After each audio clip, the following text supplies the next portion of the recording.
Hi, this is Daniel Cooper at Lolly.co, and you're listening to EA Interviews. EA Interviews, episode 309. Inspiration, transformation, success stories, and the Imperfect Action Round. 7 days a week. Join Mario Ficini for today's Expert Authority Effect interview. Automation. You've probably heard about it for your business, but are you implementing it? I know there's things that I'm like, wow, this is so cool that I can set one thing to do another and have it take care of stuff automatically. And there's other things I'm like, I'd really like to automate. But that's why I'm excited to have Daniel Cooper here, CEO of Lolly, because he's helped companies grow from 3 million to 15 million in 7 months using automation.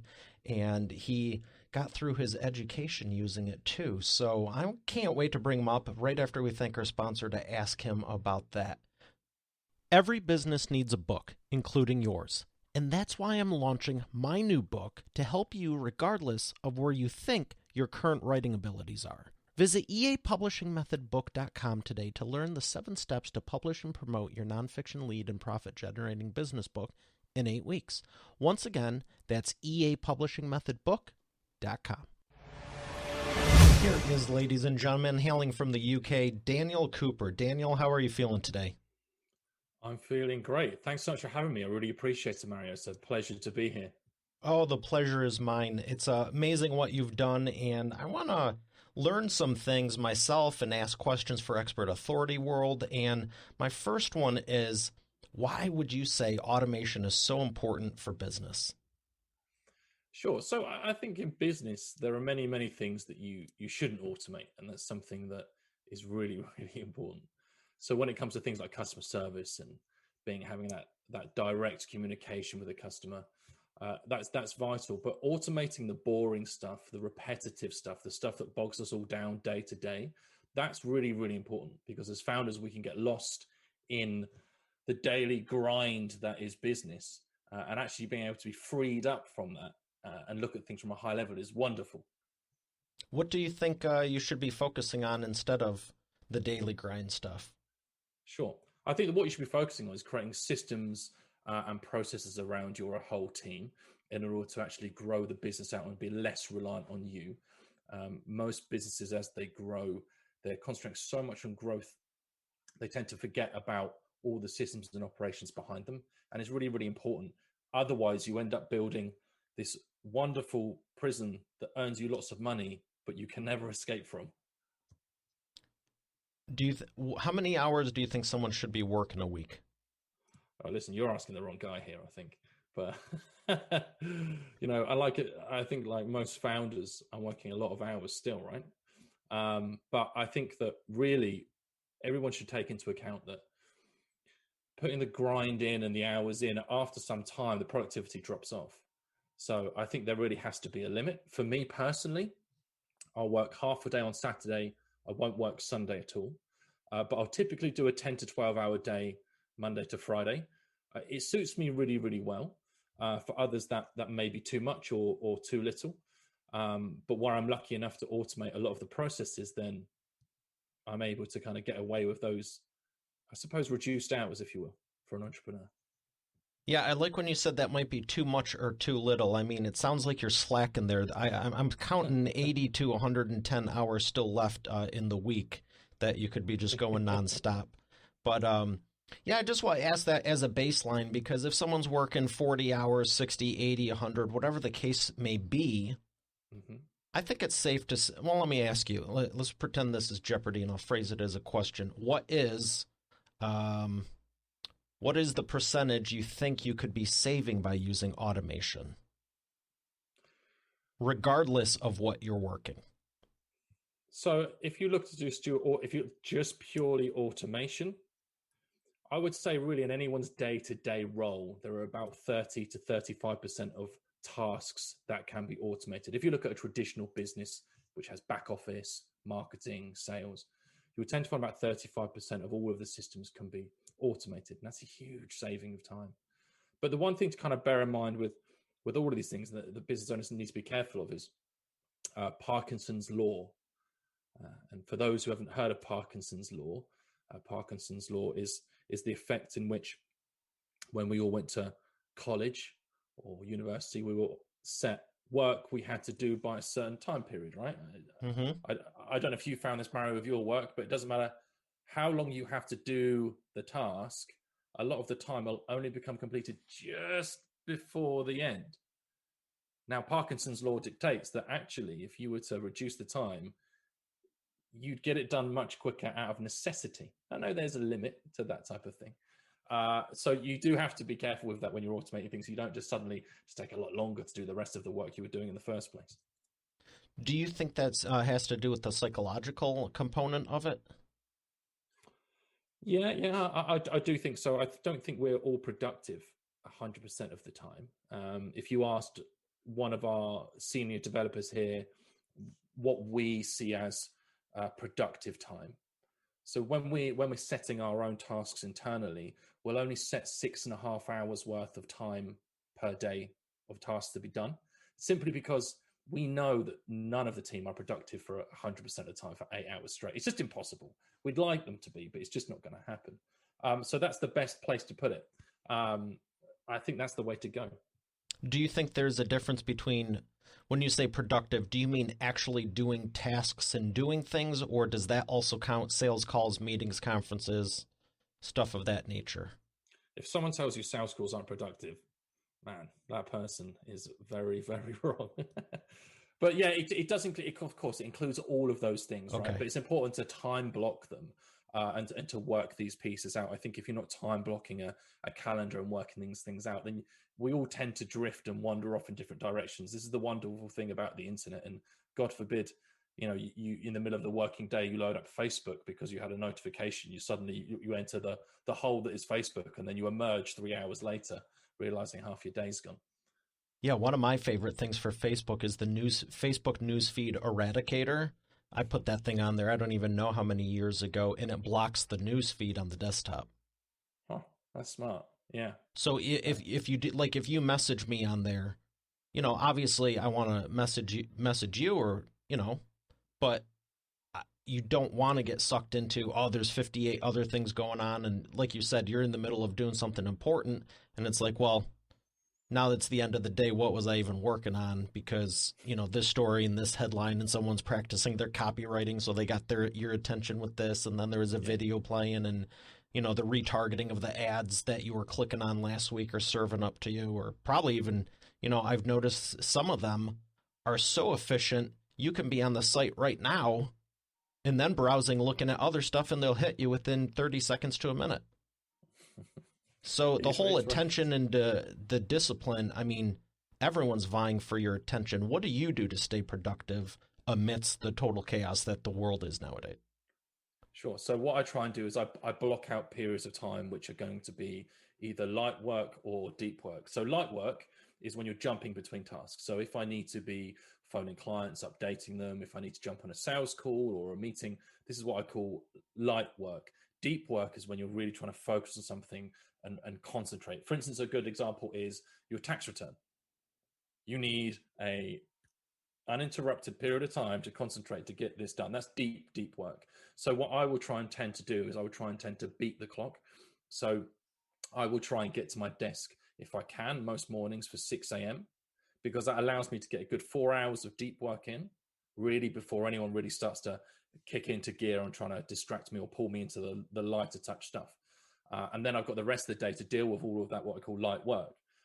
It's not light in the sense of it's not hard. It's light as in I can jump in and out of tasks without losing where I was. If you interrupt some of your deep work, it'll take you half an hour to get back into the work, likely only to be interrupted again later on. So I think that's really important. So controlling of calendars and actually trying to beat the clock and beat the rest of the nation to their desk is a really big advantage. And hey, do you know what? Like, if you're like me and you say, okay, 10 hours is my limit apart from the occasional evening meeting, then if you start at 6, then finish earlier, right? Go and play with your kids for a few hours, or, get some sun, or I don't know, watch a game, do something fun. Yeah, have that play in there. I know I've noticed, it's interesting, growing up, it's like all you do is play, and I've noticed a lot more business professionals like us, they're all talking about how they're doing corporate retreats just for fun and stuff, and it's like, I agree 100%, but it's also kind of like, who was the one in the last few years that was like, you know what? I'm going to tell all these business people they need to have fun more and charge them for it. I mean, but it's working because, to your point of having the fun, if you're not, you aren't. There's no way you're as productive. I also don't work on Sundays either. And I know when I hit the ground running on Monday, it's like you're just in a different state than just feeling like, oh, I got to power out this. And, you know, you never know if it's, I would like to think we design it that every day goes good, but I'm Mr. Optimistic and not every day goes good. And sometimes it's like you might still have 17 things on your plate, hopefully not, but you still have to get through them. Otherwise, it just snowballs. Yep, that's true. You've got to keep going at it, you know, and you have to keep grinding through it. I think being organized is a really big part of it. You know, for me personally, being organized really helps me deal with the stress quite a lot. It just means I know where all the pieces are and what needs to be moved in what direction at any one time. And I think that really, really helps. But yeah, I think decompressing on some days is really good. I try not to break the rules when it comes to no work on Sundays. Occasionally I'll have a brainwave, but I restrict myself to a notepad and a pen, which often gives me some of my best ideas. It's working that way. I mean, look, I'm a process guy at the end of the day who happens to be a programmer at the same time. So for me, you know, that allows me to really deconstruct all of our own internal processes and try and improve those as we go, right? At the same time as our clients. So it's a good thing to do, to have that time, no matter how you spend it. So for anyone listening, I want to ask, where would you say they should start? Because they're probably going, you know what, I have some automation, I have a little bit, I could be more productive. What is like the main area you get all the time that we would say is the biggest time suck, that if we were to tell them, do this and here's how you're going to improve it, it's going to be the biggest bang for your buck, if you will? Okay. Well, everyone listening, watching, and you included as well, Mario, if I start talking to you about in your own business, where do you feel like the pain points are? Where are the fires at the moment? And as I'm just talking about pain points and fires, already in your head, you're thinking, oh man, there's this stuff going on. I really need to deal with this once we finish all these calls today. I really need to deal with this stuff here because there's a small fire burning in the corner of your business. It's the same for everyone, right? We've all got fires. Some are tiny, small things we're quite happy with. Others are raging infernos that we need to deal with now, and everything else is just in between. But it's about feeling those pain points and saying, okay, how do I fix this with the process, first of all? How do we drill it back so that I can take my eye off it and know that actually it's going to improve? And so by that, I mean, how do you workshop that out? So what I would suggest to everyone is that you get as many Post-it notes as you can find, and you pull together everyone on the team in one department where the fire is, and you process map. We call it process mapping with Post-it notes, the actual exact process that it takes and it flows through, and time box each step, and don't change it, and be honest. So if you are in your business, if you are printing, and I've seen this, if you are printing emails or spreadsheets and walking them up the stairs to someone else's desk and that person then inputs that into another spreadsheet, don't try and optimize now, just write it down and get all the time of all this stuff, how long it's taking, and then together optimize it. What can we do to improve this? How can we actually start to optimize it and make it faster? And you will be surprised, out of almost all the processes you've got in your business, how many of them have suffered what we call normalization deviance, where at the beginning it was this beautiful thing and you've left it and it's been slightly altered by other people and it's transformed into this horrible mutant thing, this goblin just sat there on someone's desk, which is no longer the thing it was in the first place. And you're looking at it and you think, God, this is not what we wanted. Once you redo all those processes, you'll actually find instantly you make a load more money because it's taking less time, things are smoother, and customers are more happy. And that's a really good place to start. And if you want to look at automation, the very base of automation to look at is what we call the no code and low code movement on the internet at the moment. And these are areas where you can go and you can sign up for an account. There are services called things like Zapier and IFTTT, and they do very simple thing. The idea is simple. You take one thing and you connect it with another. So it could be, for instance, let's say every time we get a new email subscriber, we add that to a spreadsheet so that we can monitor it. And there's almost unlimited possibilities that you can do there. And it's a really good place to start. Wow, that's powerful. I love the idea with the process mapping with the Post-its, because I was smirking when you said don't try to optimize it, because I was just cringing inside going, someone would get an email, print it out, and then walk it to, like, every single thing you're doing doesn't make sense and you don't need to be doing. But the point isn't to go, how can we improve it? It's to just say, here's what the reality is going on right now. Yeah, right. I mean, one of the frustrations as a business owner is you spend a lot of your time thinking to yourself, why is it that a lot of the guys and girls that work for me can't seem to wrap their heads around why we need to do it this way, right? That the staff aren't you, and they can't be you, because if all of your employees and all your staff were like you, well, they wouldn't work for you. They'd have their own businesses, and business would be a lot harder, right? There'd be far more competitors. So we should start being thankful that, Bob or Janice from accounts is printing off the email every time we're walking upstairs. There's one less person we need to compete with. It's just one person we need to try and educate in our own business. You'd be amazed at how many of these things you do find. And I think that people who are sometimes working these businesses just aren't aware of the wastage they're creating. And they're not doing it out of malice. It's a wholly subconscious thing that they're doing. And they only really realize once you point it out to them, they go, oh yeah, why am I? They may have just been doing it that way for 20 or 30 years. And, back then it made sense, but things changed and, Yeah, exactly. And that's, we come across that a lot. And that's where we hear we've always done it this way. Right. But, that's what Blockbuster said. Ouch. Yeah. I'm thinking of cars too, people didn't, who was it? Henry Ford, he said, if I asked my customers what they wanted, they would have said faster horses. Yeah, exactly. I mean, there's plenty of stories of these types of things happening. Kodak was a prime example. At the time, they said that Nokia wasn't a threat with a digital camera because digital cameras would never replace real cameras. And by the time they eventually shifted to doing something about it, it was too late. So let's talk about that. Why do you think they thought digital cameras wouldn't do anything? Just because they weren't as good in the beginning? Yeah, I mean they sucked, right? They were so bad. I mean, if you were to look at then we have funny our memories are terrible as humans. It's like if we think back to when we were kids playing, our Nintendos or our Sega Mega Drives in our bedrooms. You remember 32X? Yeah, right. They looked amazing. The graphics. Right stuff. Get your hands on one now, you'll be like, it's all blurry. You're thinking, what how did I play this? And it's the same thing with the old Nokia phones. If you take a picture of a really old Nokia, or an old BlackBerry, the images are awful, like terrible. And I think at the time Kodak looked at it and said, well, look, this is ridiculous because these things are taking awful pictures, and look at the quality that we're getting from our they're not digital cameras, but look at the quality you get from them. And it was such a success, right?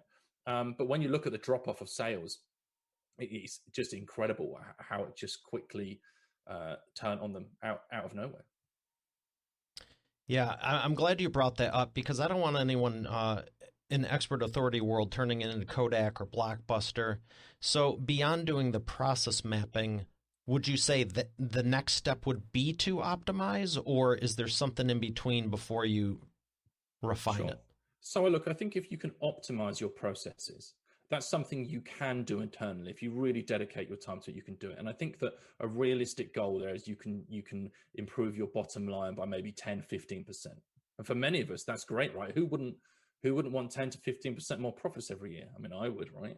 That's another holiday to the States from every year to come across to Detroit to see you, Mario. That would be great. But I think that the real, what I call the last mile, and in business and the competitive edge is the automation, because it's something that the competitors will find very difficult to copy, very difficult to emulate. And your processes are your processes and systems. No one else is doing it exactly the same way. So if you can automate that and work out the very best way to do it, you can then shift all of that time that you were spending in that 30 to 35% of your business's time back towards your customers.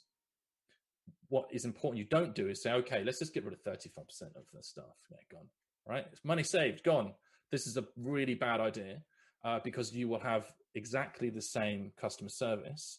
Of course, you have the automation, but then if a competitor shifts that 35% of the actual company's spend towards customer service, they'll win every single time.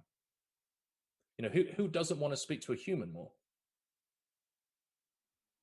Yeah, I actually, I'm not going to say the company, but I called someone just yesterday, and it took 3 different phone calls, all of which were over 5 minutes just to get a hold of someone, because they were like, oh, do you want to know about A, B, or C? And I thought, oh, they're just sending me to the department. No, you're telling them what you need help with so they can send you different links and emails and notifications to the help desk. It's like, I already called the freaking help desk. What it was so convoluted, and I was just like, they're probably doubling down, spending millions and millions of dollars on advertising to get new customers. And it's like, how about not irritate the ones you have who have been with you for 17 years? Yeah, plus. Yeah, absolutely. If you churn your clients out, you're just making your life much, much harder. If you can increase the LTV of your clients, you're going to win. Again, it's just that simple. If we can make excellent customer service in everything we do, it's really hard to beat that. Really hard. So with talking about automation and customers, what percentage of sales do you feel should be automated? Okay, I'll give you a really good prime example. So if you look at our own sales, the way we do things is we have some automated kind of lead gen, if you will. So we're snipering out companies you want to target, and we just get the company name and the company domain name, and we're doing this from automation, looking through Google. I'm not going to say scraping, looking through Google.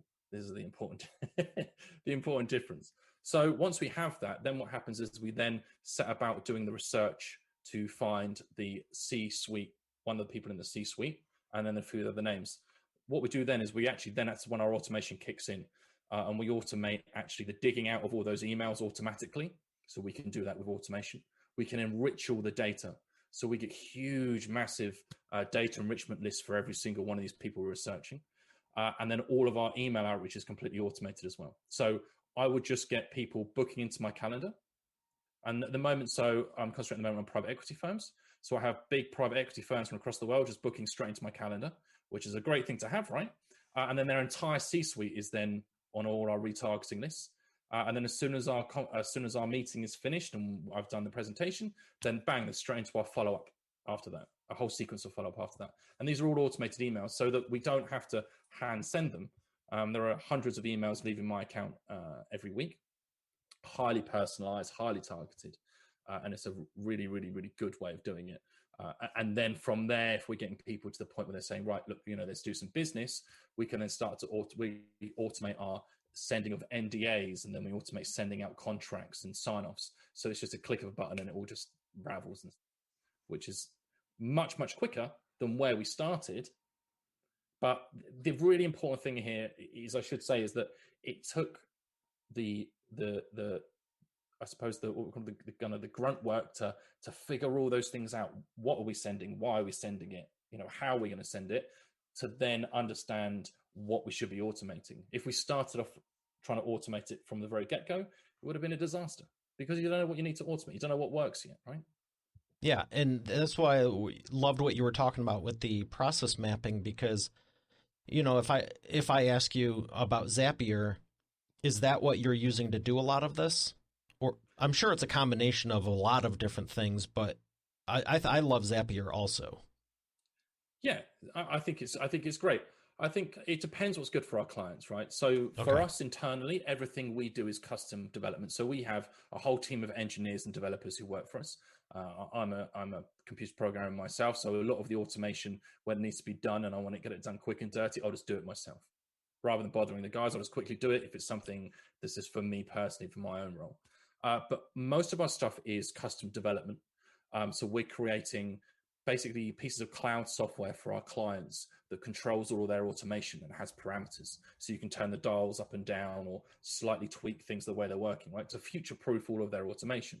Now, if it's that they want something very simple, then yes, we may like pull in Zapier or IFTTT or one of the other many systems there are out there in order to push something off the shelf. Or if it's that, for instance, like most people in sales, is CRM. You might have a HubSpot or a Salesforce or whatever it is. We won't try and reinvent. Yeah, right. We won't try and reinvent the wheel.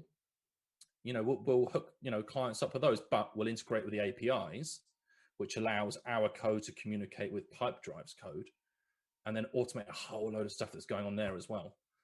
And that's really our focus for our clients, is leveraging the stuff that's off the shelf, but using custom code to automate all of the processes within that.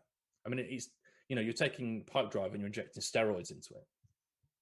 Yeah, that's a lot of fun, because there's a lot of stuff off the shelf, but I developed software to build WordPress websites automatically. I am not a programmer. I have a great team, but it was the same thing. I was like, this just seems so repetitive. And this was over a decade ago. And it was just like, if there's one thing you should be able to automate a little bit more, it's a freaking website. The whole thing is code. You know what I mean? Sometimes especially with sales, obviously you need to get involved at some point in the process. But when you're dealing with apps and, websites and stuff that literally its home is online, you have to map it out first, because like you're saying, if you don't know what you do, not only can you not visualize if it's the best way, but you might be doing something wrong thinking it's something good. Because I've always asked myself, will this work times 100, times 1,000, times 10,000? The Post-its for process mapping, great idea. Post-its for being your sales CRM might work for, I think I got to 16 or 18 of my first clients over a decade ago. But when you start going into the 20, 30, 50, 100, Post-its don't work. Yeah. Yeah, it just falls down. There's breakdown points with all this. So I love that you're taking the big picture, and you said the word future-proof in there, because, how can you do this now so that way a decade from now it's still working? Yeah, right. And I think also, we're, as business owners, and I'm guilty of this as well, that, we search for the perfect software solution to our problem every time. We use one thing, it doesn't quite work exactly the way I want, so I'm going to move to something else. That doesn't quite work. And what we're trying to do here is we're picking up all this software, and each of the bits of software are like a Swiss Army knife. They've got everything you could possibly need in there, but what you really need is a proper sized wrench. Yeah, right. Like something like an actual proper. So it's not going to work. They've got every combination apart from the one that you actually particularly need for this tool, but the others are helpful, sure. And that's where you find these problems that software off the shelf is never going to be perfect for anyone. And that's okay. We live in an imperfect world, and business is often imperfect. But if you're seeking to really get kind of ahead of the competition and win that extra mile, then that's where taking something off the shelf and saying, right, how can I improve this on our own side and make this something that is now great, but then awesome after that? And how can I hook it up to all my other things that are going on, and sew this into this, and just make things sing? That's what we want to have your business sing. I want to ask you about the transformations that you've been able to give your clients. I had talked about the one where you took them from 3 to 15 million in 7 months earlier on. Is that your biggest transformation and success story? One of. I think that. I had a feeling that was it. That was one of the stressful ones. I think one of the other really big ones that we've had is that we have a company who we work with who manufacture glasses, so spectacle glasses. And when I first met them, this was February of last year, and I remember walking into their offices and sitting down and talking to them and trying to understand some of the problems. And they were talking to me about how they're having problems in the manufacturing process, or at least getting the glasses to the UK. And they said, "Oh, we produce our glasses in China." I said, "Oh, okay, that sounds like a problem." They said, "Yeah." I said, "Where in China are you producing these glasses?" They said Wuhan. I said, okay, this is a problem, which was a problem because they couldn't get the glasses out. And then if anyone who's in supply chain or shipment knows that suddenly everything went crazy. So we've had shipments just waiting in Singapore for ages, or here or there, or then Brexit happens. And then obviously COVID arrives to Europe and the States. And then we end up again having issues in different ports. At the same time, this company then got involved with Amazon. And Amazon really liked what they did and started putting in some big orders. So this is a company that we work with really heavily to automate a lot of the systems, to automate a lot of the ordering and the control of stock and the prediction of what Amazon were going to be taking from them, to quadruple their business in 9 months, which has been an insane ride, I think, for both them and us, trying to kind of keep all the plates spinning whilst Amazon are putting bigger and bigger orders in, and it's fantastic for them. But there's many examples of that, and a lot of these business owners that we meet, they are so busy growing that they haven't got the time to deal with these fires, and they need a team just to deal with the fire, and that's where we come in. Well, that's probably one of the most impactful stories I've heard. Just, I can't even fathom. I've had stuff held up, but nowhere near on that scale, and I know what an inconvenience it is, but that's just like, good for you for finding a solution for them.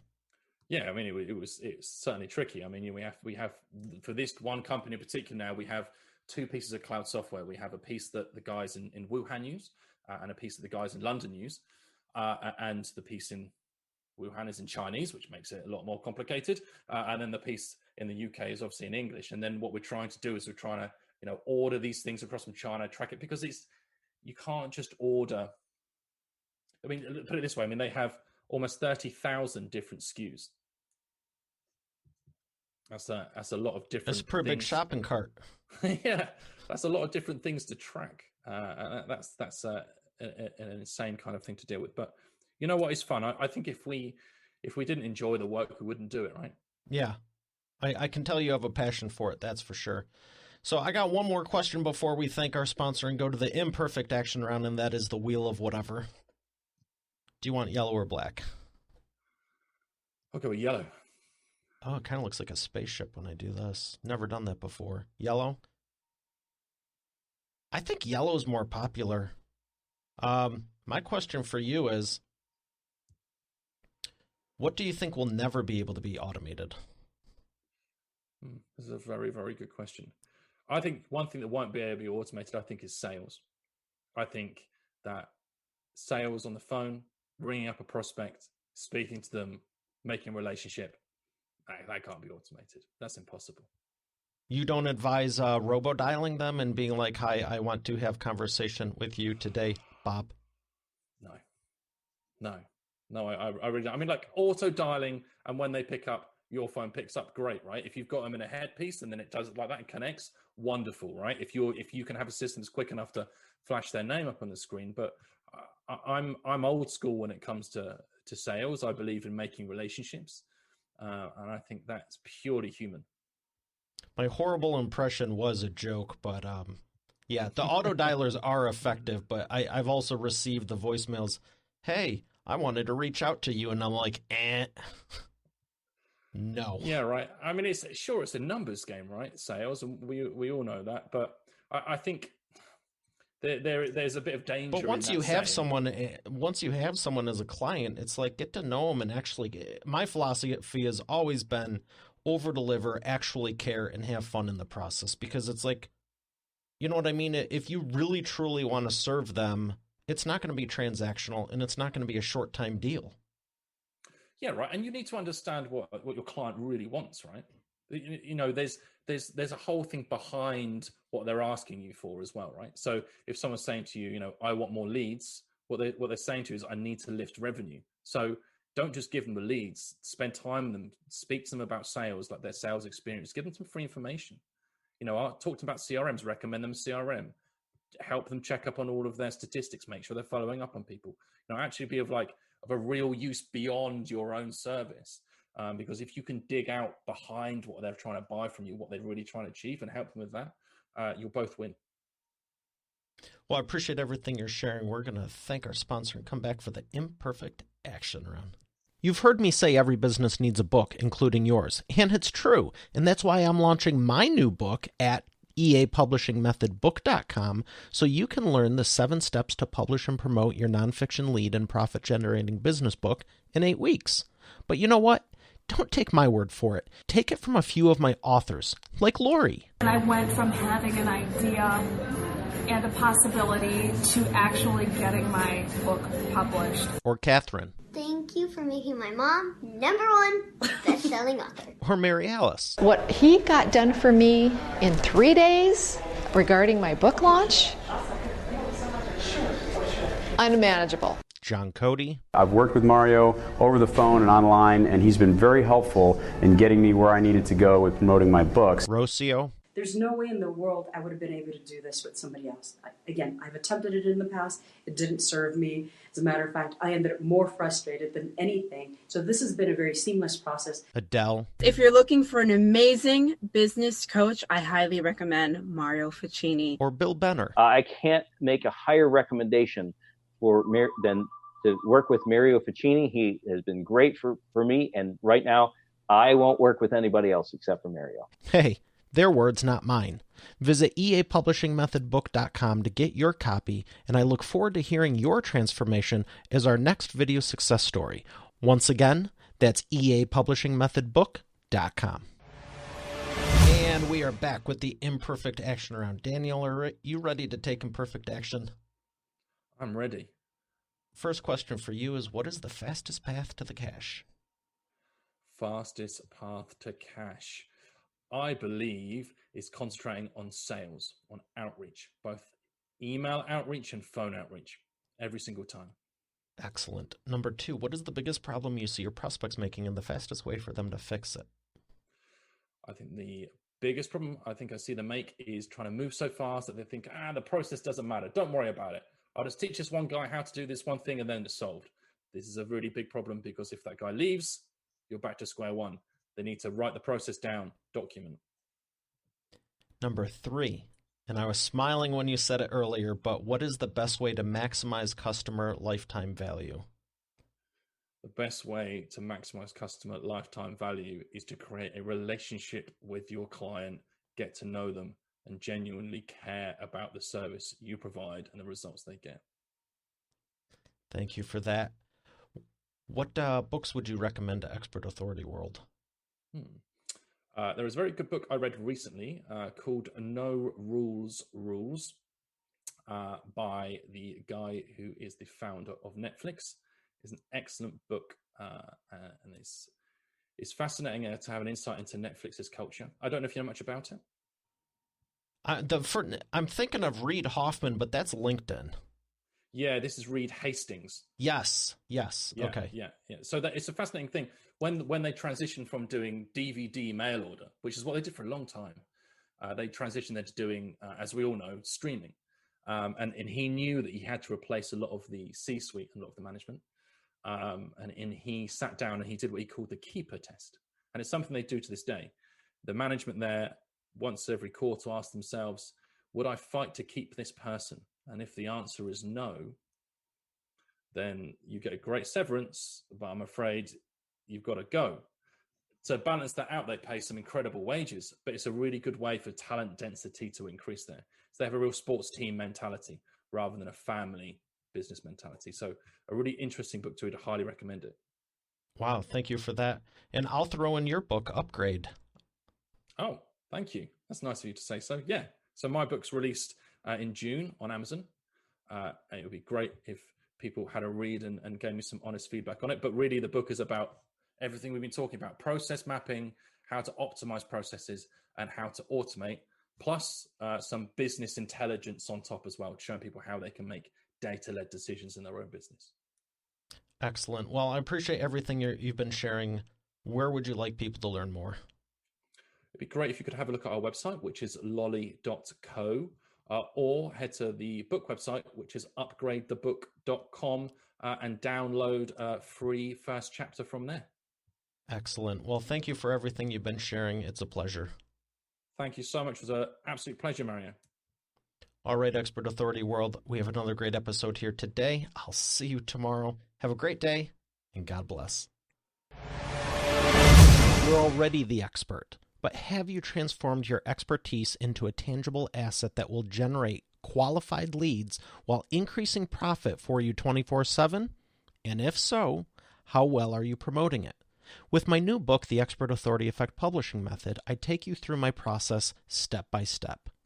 Visit eapublishingmethodbook.com today to learn the 7 steps to publish and promote your nonfiction lead and profit-generating business book in 8 weeks. Visit eapublishingmethodbook.com to get started now. Once again, that's eapublishingmethodbook.com. Hey, thanks for listening to today's episode. I hope you got a lot out of it. I know I sure did. If you haven't done so already, I invite you to subscribe to the show. And also be sure to check out eainterviews.com for complete show notes, the full interview video experience, links to the resources we mentioned, and more. Have a blessed day, and I'll see you tomorrow.